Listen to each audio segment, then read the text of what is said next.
Hi hello வணக்கம். இது உங்கள் சினிமா ப்ரோ.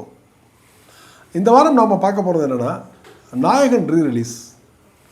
எஸ், இயக்குனர் மணிரத்னம் டைரக்ட் பண்ணி வரதாபாய் அப்படின்னு சொல்லக்கூடிய மும்பையுடைய தாதா மற்றும் மும்பை மக்கள், தமிழ் மக்களுடைய காவலர் அப்படின்னு சொல்லக்கூடிய வரதராஜ முதலியாருடைய சரித்திரத்தை ஒரு புனைவு கதையாக வந்து மணிரத்னம் 1987 வருடத்தில் வந்து ஒரு திரைப்படமாக உருவாக்கினார். அந்த திரைப்படம் தான் நாயகன்.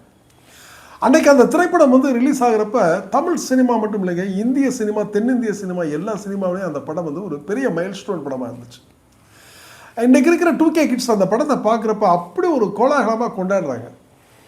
அன்றைக்கி அந்த படம் வந்து ரிலீஸ் ஆகிறப்ப அதே காலகட்டத்தில் வந்து ரஜினிகாந்த் அவருடைய திரைப்படம் வந்து ஏவிஎம் உடைய மனிதன் திரைப்படம் ரிலீஸ் ஆச்சு.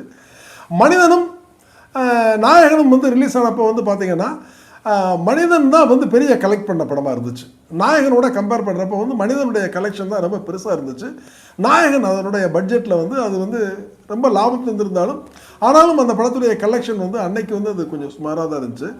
ஆனால் காலமாற்றங்களை கிட்டத்தட்ட வந்து இன்றைக்கி வந்து 87 இன்றைக்கி இந்த படத்தை நம்ம பார்க்குறப்போ வந்து 37 வருடங்களுக்கு பிறகு அந்த படம் வந்து இப்போ வந்து ரீ-ரிலீஸ் ஆகிருக்கு.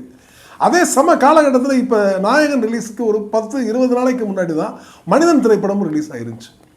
இப்படி மனிதனும் நாயகனும் வந்து ஒரே நாளில் ரிலீஸ் ஆகி இப்போ வந்து 2025 வேறு வேறு நாட்களில் ரிலீஸ் ஆனாலும் பட்டு இன்னைக்கு நாயகனுக்கு வந்து கிடச்சிருக்கிற ரெஸ்பான்ஸ் இருக்குது பார்த்தீங்களா, அதுதான் காலம் கிடந்த ஒரு மாபெரும் கிளாசிக் திரைப்படத்துக்கு கிடைச்ச ரெஸ்பான்ஸ். அந்த படம் வந்து எந்த அளவுக்கு நான் வந்து மணிரத்னத்தை வந்து ஒரு அடுத்த லெவலுக்கு கூட்டிகிட்டு போன ஒரு திரைப்படம்னு சொல்லலாம். அதே மாதிரி கமல்ஹாசன் அவருக்கு வந்து அதுக்கு முன்னாடி அவர் பண்ண படங்கள் எல்லாமே வந்து ஒரு சாக்லேட் பாய் அப்படிங்கிற ஒரு கேட்டகரியில் தான் அவர் பண்ணிக்கிட்டு இருந்தார்.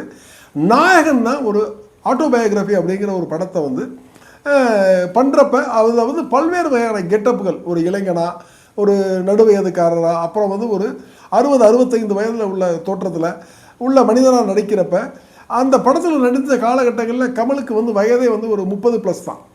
அந்த ஸ்டேஜில் வந்து அவர் அப்படி ஒரு திரைப்படத்தில் ரொம்ப எக்ஸ்ட்ராடினரியான பர்ஃபார்ம் பண்ணியிருப்பார். தேசிய விருது அந்த படத்துக்காக வாங்கினார். அது மட்டும் இல்லாமல் அந்த படத்துடைய அவருடைய அந்த கெட்டப் இருக்குது பார்த்தீங்களா, அந்த கெட்டப் வந்து அவருக்கு ரெஃபரன்ஸாக இருந்தது வந்து யாருன்னா பேராசிரியர் அன்பழகன் அவருடைய தோற்றம் தான் அந்த படத்தில் வந்து அவருக்கு வந்து அந்த கெட்டப்பாக இருந்துச்சு. இப்படி பல்வேறு டைமென்ஷனில் உருவான அந்த நாயகன் திரைப்படம் வந்து அன்னைக்கு வந்து பார்த்த ரசிகர்களுக்கு வந்து அது ஒரு பெரிய எப்படின்னா ஒரு 3 கோடி ரூபாய் பட்ஜெட்டில் தான் அந்த படம் எடுக்கப்பட்டுச்சு அன்னைக்கு. ஆனால் அன்றைய தேதியில் 3 கோடிங்கிறது ஒரு பெரிய கிராண்ட் பட்ஜெட்.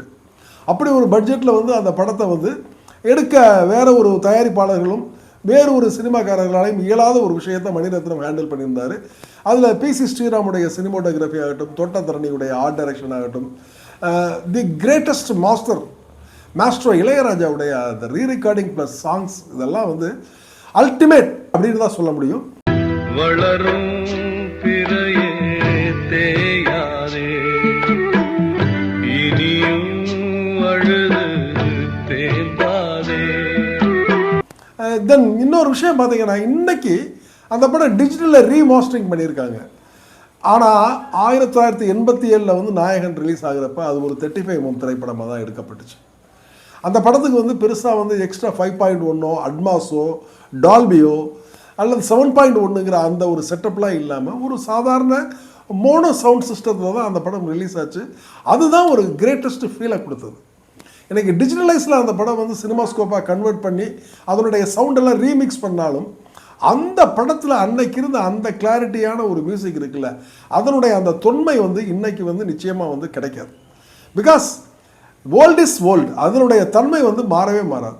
அந்த திரைப்படத்தை வந்து இன்றைக்கி ஒரு வழக்கு விஷயமா வந்து அந்த படத்துக்காக வந்து வரையில் ரீ-ரிலீஸ் பண்ணக்கூடாதுன்னு சொல்லல ஒரு ஜட்ஜு சொல்லியிருக்காரு, அந்த திரைப்படம் ரிலீஸ் ஆன படம் அந்த படத்தை 16 முறை பார்த்தேன்னு சொல்லி ஒரு நீதியரசர் சொல்லியிருக்காருன்னா அப்போ அந்த படத்துக்கு அதுதான் வந்து ஒரு பெரிய மைல்கல். அந்த படம் அன்றைய காலகட்டத்தில் பார்த்தவர்களுக்கும் இப்போ பார்த்துட்டு இருக்கிற 2K கிட்ஸுக்கும் ஒரு தமிழ் இந்திய சினிமாவில் வந்து அசைக்க முடியாத ஒரு அற்புதமான திரைப்படம்.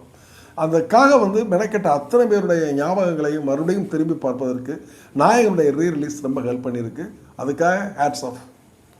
இப்படியான பல்வேறு வகையான சுவாரஸ்யமான வீடியோக்களை நீங்கள் தொடர்ந்து பார்க்குறதுக்கு நம்மளுடைய சினிமா ப்ரோ சேனல் நீங்கள் தொடர்ந்து பாருங்கள். சப்ஸ்கிரைப் பண்ணுங்கள், உங்களுடைய நட்பு வட்டங்களுக்கு ஃபார்வர்ட் பண்ணுங்கள், உங்களுடைய கருத்துக்களை தாங்க. என்றென்றும் நன்றிகளுடன் நவரத்னம் நவபாரதி. நன்றி, வணக்கம்.